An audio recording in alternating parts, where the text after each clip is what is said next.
بسم اللہ الرحمن الرحیم۔ دیکھیے، یوم جمہوریہ کے دن 26 جنوری کے دن یہ پروگرام کائنات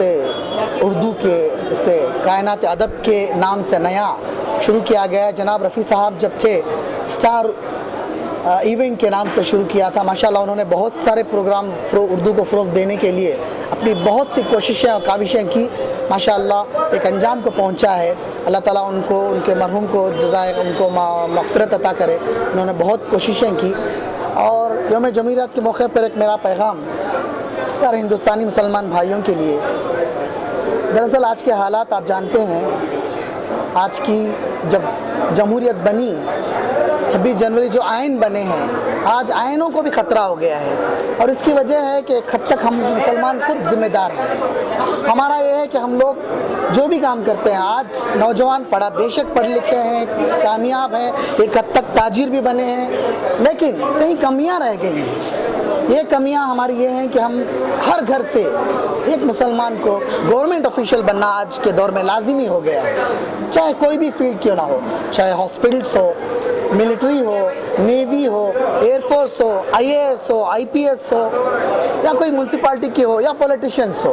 دیکھیے، جب تک ہم ہندوستان کو ہمارا ہاتھ میں، ہمارے مسلمان نوجوان اپنی ذمہ داری سمجھ کر آنے والی جنریشن جو مسلم خواتین ہیں، اپنے بچوں کو یہ دماغ میں لانا ہے کہ ہم ہر گھر سے یہ ایک بچے کو ایسی قربانی دینے پر مائل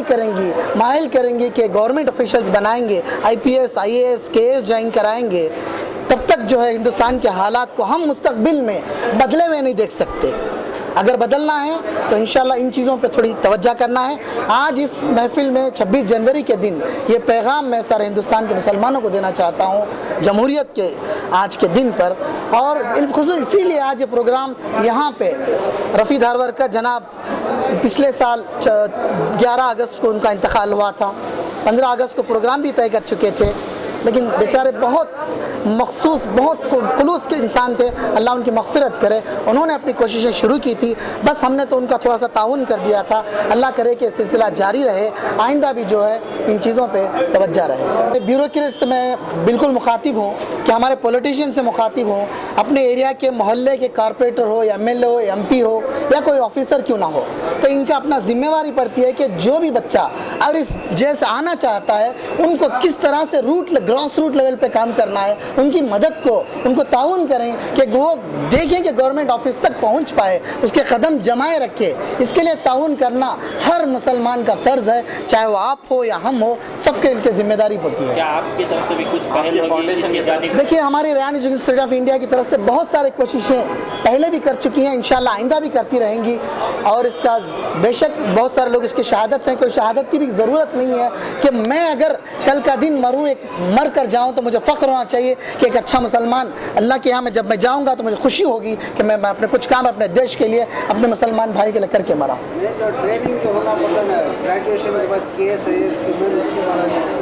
دیکھیے، کے ایس آئی ایس سے دوشک سلیکٹڈ ہوتے ہیں، تعلیم کے اوپر معیار رکھتا ہے۔ اگر بچہ کوئی معیار پہ اترتا ہے، تعلیم کو آگے نکل جاتا ہے، اس کی مدد بہت سارے بیوروکریٹس ہیں، بہت سارے ٹرسٹ ہیں، این جی اوز ہیں جو ان کی مدد کرنا چاہتے ہیں، لیکن ان کو اجاگر کرنے کے لیے محلے کی کمیٹی،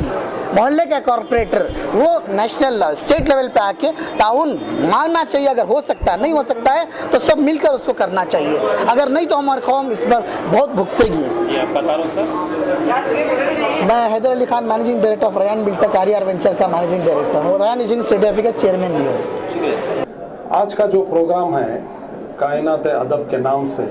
ایک نیا ادارہ قائم کیے ہیں، جو رفیع دھارواڑکر جو پروگرام کرتے تھے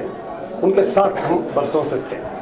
کیونکہ وہ اردو کی خدمت کرتے تھے۔ تو آج ایک خلا پیدا ہو گیا، تو ہم لوگوں نے سہیل نظامی صاحب